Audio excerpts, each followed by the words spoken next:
and welcome to the Creative Corner. Joining me as usual is the Flash. Hello Flash, how are you? Good, good. How are you? I'm good, mate. Tell me something new. I have no idea. Oh, that's pretty new. I have no idea. Let's go with that. That was meant. I think that's the biggest cop-out I've heard to date, but I'm going to let it fly because there's someone far more interesting than you and I right now. Absolutely. Joining us in the Creative Corner, Samantha Richardson. How are you, darling? I'm good, how are you? I'm fantastic. Now, let's state the obvious. You're about to have a baby soon. Yes, yes. Got a nice little girl in there growing. So at the moment, you've just launched this fantastic book here. You're about to have your first child. This must be one of the best years of your life. You know, it's funny because you see all these social media posts and everything saying, oh, I hate 2020 and I wish it would just piss off and I can't wait for 2021. And it's like, okay, well, first child, first book, life's going in the directions I want it to go. I don't really have anything negative to say about 2020. Yeah. I had the overdue holiday that was just absolutely amazing this year. It's before COVID and everything else, and I've got no complaints. Me neither. So clearly you've got an accent and clearly, as you said, overdue holiday. So let's find a bit about you before we talk about the book. Who is Samantha? Somewhere between an onion and a parfait. So many layers. Wow, that's good. Definitely an author. So many layers. Where do you come from? I was born in the US and I grew up there for most of my childhood and all of its craziness. And then I decided that there was a bigger, more exciting world out there, and I ran away. And what did you discover? Were you right?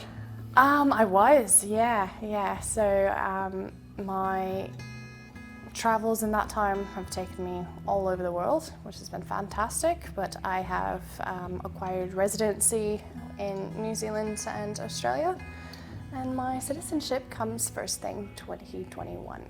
Wow. Wow.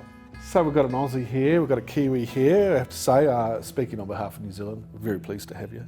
I was actually thinking about how travelled you are and how travelled I'm not. That's what I was thinking about. So, You don't want to see the stamps on my passport. well, maybe I do. Maybe I do. Because Maybe you do. Might just build inspire some, you. build We ask some the jealousy. questions. We'll rattle them off. Where have you been? Oh my goodness. So I've been to 46 out of 50 states. I have been all throughout Mexico. I've been all throughout the Caribbean. Australia, New Zealand, England, Ireland, France, Italy, Germany, Monaco, Switzerland. How old are you? How old am I? I'm 32. Wow. That's impressive. You have definitely... I just stop and think about that for a moment. We spoke about baby brain, Sam. It's all good. It's all good. How much of that travel, being all around the world, how much of that and your life went into the book and, the story that this book is? Well, you'll have to keep buying the next volume to find out more. But I would say there's a fair bit of travel that's in there. I do put into the main character of the storyline my journey relocating from the US here, just because it's a bit of dynamic and it's something I know well. So I have added that into it, but there's a few road trips and things listed, and there's more to come. Well, let's talk a bit more about Recollections. Who is it aimed at? Who is the target market? I would imagine more females would gravitate towards this. However, my aim towards the overall audience would be for anyone who's going through something in their life, who is looking for a way to find inner resilience and persistence in what they're dealing with in a modern, relatable character. Nice.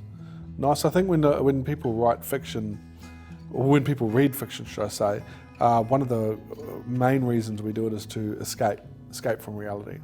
And if we are able to pick up a publication and distance ourselves from the world that we may not be enjoying at the time and escape into a story and also learn something about ourselves, that's a really positive experience to go through. Do you think that's what your readers will get from reading this? I certainly hope so.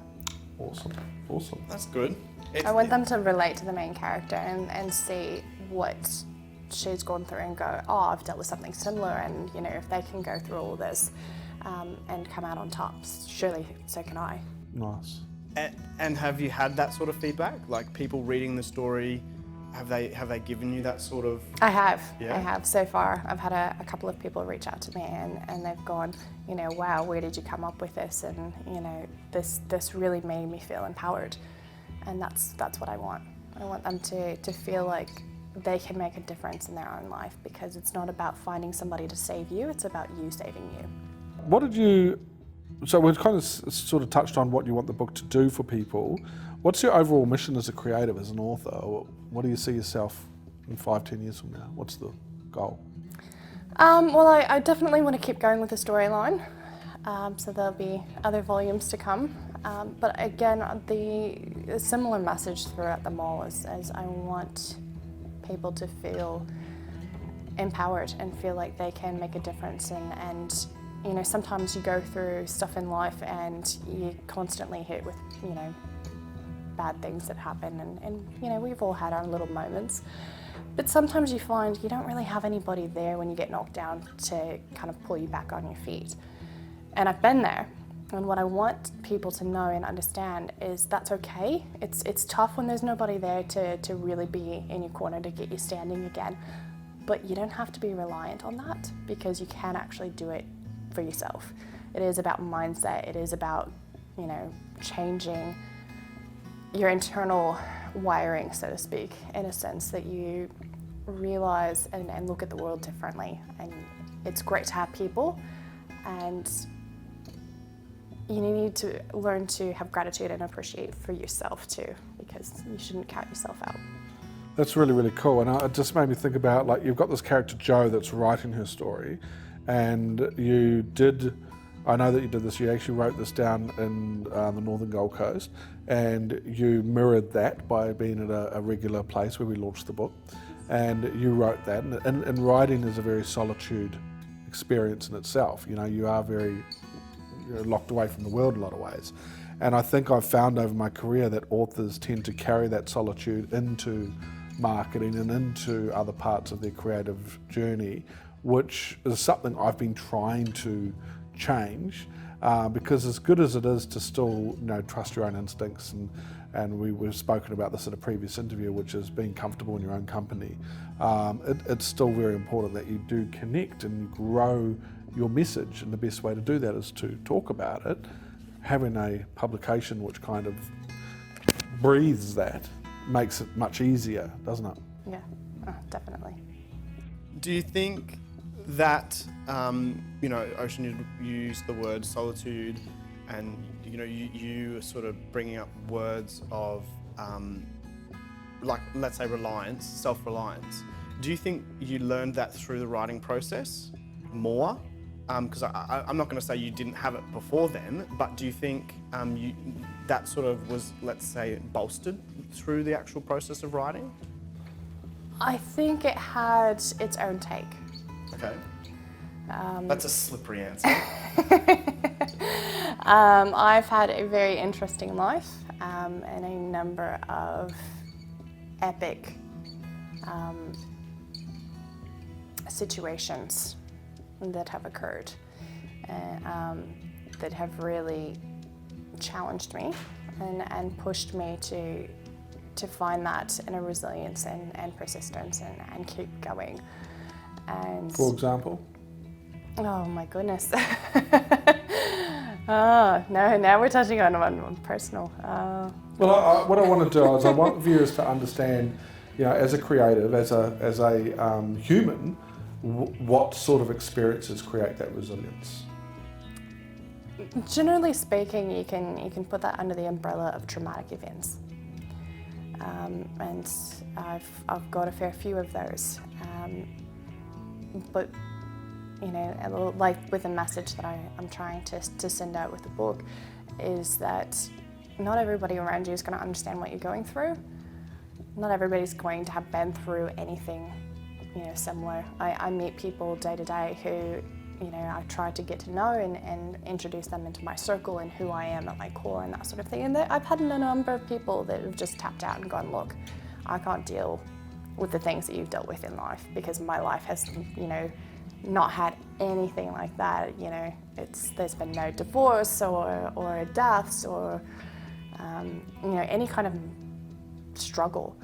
And so, they struggle themselves with dealing with somebody who's been through all that, and especially early on in life. I was just thinking they will though. They'll have that. At some stage. Correct. Yeah. It just may be that, where they are in their journey, Yeah. they haven't experienced that yet. Yeah. How much and of that- in that sense, I'm kind of, glad for them, because I think when you are an adult and you go through things like that, you've got the developed skills to be able to deal with that a little bit more than at a younger age. So, and it's a double blessing, that they've made it this far in life without having it, but they've also got the skills to be able to handle it better if something like that comes. How much of that, those experiences that you've had in life have gone into this character, have gone into the story? Oh, quite a few. Okay, You write what you know. nice. And- That's why I was digging. Yeah. Fair enough. You got what you I got wanted? there. Excellent. What about the publishing process? Tell us something you learned through the publishing process. Not all publishers are the same. Oh, good one. Okay. Yeah. So as you guys know, and obviously the general public doesn't, but I started elsewhere. And that journey was a very disappointing one. There was a lot of time and communication that was wasted without feedback and without actually feeling like I was making progress. And then I found you guys. And you saved the day. As superheroes do. As superheroes do. I think the interesting thing about that is when you've worked in the industry for as long as I have, and you're looking at the different ways of bringing books to life and the different people involved in those organisations, and the biggest problem I found, Sam, was that there was always this massive hole, whether it was traditional publishing or self-publishing or whichever model had been created, there was a massive hole that was missing. And one of my visions in going out on my own was to be able to fill that hole and create a kind of like an all-stop shop where you knew not only was the process there to bring the book to life to that standard that the author expects and that the publishers should be driving for, but also in marketing and distribution and audio and everything else going on after that. And I wanted that sense of connection to be strong. I wanted you to feel like you were part of a community. And did we achieve that? Absolutely. We did, okay. Job done. Job I'm going done. home. That's it. Yeah. Thank you. Thank you for sharing that. That's it is really cool. Our sort of internal motto is that we're the best in the world at what we do, but we know we're not the best publishers for every Preach author. it, Flash. Preach it. But it's so good to find authors that we are the best publisher for, because the outcome is amazing books. And authors who realise their creative vision and like you have a desire to make a positive impact on the world. Like, it's just, I'm getting goosebumps, because there's nothing more to achieve in the world really than that. Yeah, well, we get the luxury of sitting down with you in these sort of interviews and all the other authors, and we find out parts about you that we don't know. Like, I never knew you'd been in all those countries, and I knew there was because I'd been mentoring you in marketing, I knew the underlying reason of what you were doing, but probably not to the scope that you've explained today, and that's good because it means the viewers can see that as well. Here's a bit of an obvious question in some aspects, but think laterally. What's next for you? Well, I'd say getting through the holidays. But on the grand scheme of things, I've got a baby coming in the new year, and I'm planning for volume 2 before mid-2021. Have you started writing? It's already written. No way. Yeah. As a matter of fact, I'm currently writing volume 4. Wow, you're a machine. I know. How cool is that? So When do we get to see it? Volume 2? Very soon. I'm just making a few changes. There was a character introduced to Volume 1. That was at the last second. right at the last minute. Was that the missing piece of the puzzle? That was the missing piece, and it anchored everything together. And so I started writing Volume 2, obviously before that. So I need to go in and incorporate it so it's all nicely blended, and then you can have it. Fantastic. Well, here's a little insight for you. So over the past week, we've had 2 current ORP authors come to us say, hey, look, I'm sending the next book now, I'm sending the next book. So we're going to be getting those before Christmas. And in both cases, and now in yours, I want to say the same thing I said to them. The same editorial team that worked on book 1 will be working on book 2. Okay, that consistency needs to be there to make sure that that story really is as powerful as you want it to be. So looking forward to that one. Excellent. Now, we've had all the serious questions aside, and now we have the most serious questions coming up. Absolutely. What is your spirit animal? Ooh. See how serious that is. Yes. Yeah. Well, it is a bit of a serious animal. Okay. I've always found myself to be most relatable to the shark. Why is that, Sam? This is going to be interesting. Because like the shark, I am independent. I am also a Pisces, so I'm very drawn to water. But I feel the connection there being kind of around, I don't know, I find sharks to be majestic and misunderstood creatures. Okay, so what about the aggressive part of a shark? Yeah. Well, you know, if you come into my house, you know, uninvited, not likely to be too friendly either. No, actually that's a good point. My wife always says that about sharks, that, you know, well, come on, get real. You're going into their house and, you know, you're going to get bit if you're not. Fair enough. Yeah. I was actually thinking, you know, the shark just never stopped swimming. That's true. You just never stop writing. Point, man. Yeah. Yep. So I definitely find it relatable on that level as well. I've sort of always been someone that kept going. Yeah. Not just with the writing. I don't know how to stop. I don't. There's, you know, so many things that I want to achieve in life, and, you know, you only get one. So I'm doing everything I can do to cram it in. So I, like a shark, don't stop moving. And hence at some point in the future we'll be discussing your music. Yeah, dodge that one. That's for another interview. I have one more question. As you can clearly see, and you've known for a very long time, we have adopted the superhero concept here. I'm extremely proud of the amazing superhero authors we've created. So why don't you tell us what superhero you would be and why? Wonder Woman. Wonder Woman. Hands down. And why is that?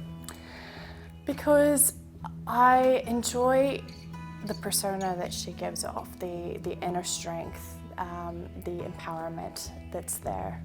I think she leaves you, her character leaves you with, you know, that inside good feeling.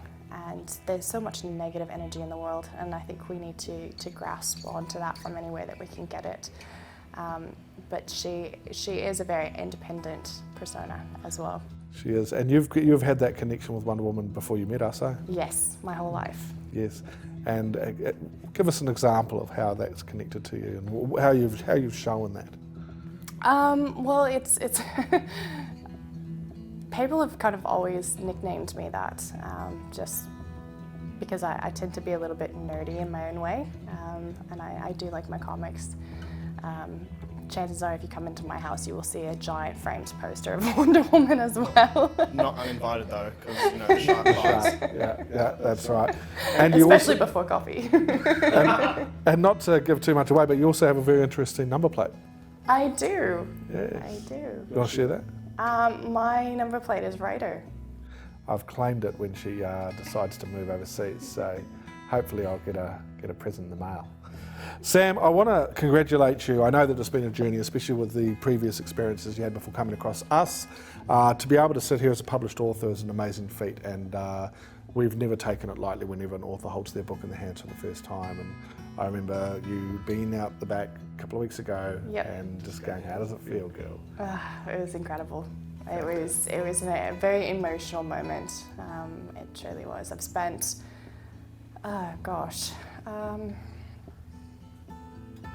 probably started this journey casually, just as a writing hobby to kind of focus on other things, or not focus on things in my life and kind of have just something therapeutic to work on. And that probably started 2017. Wow. So it's been a long journey. And then, yeah, it's probably been 2 years solid of making this #1 priority. Fantastic. And well, we're here. Congratulations, we're here. Volume 1 of Recollections. I want to thank you for joining us today. It's been good to have you here. Now, for all you guys, you want to find out a little bit more, you notice I did some digging before. Let's find out what Wonder Woman's got in this wonderful book, the stories that she tells, and how it relates to the readers. You want to go and check out the link at the bottom of the screen, and check out her social media too, they're there as well. Thank you for joining us, and we'll see you next time on The Creative Corner.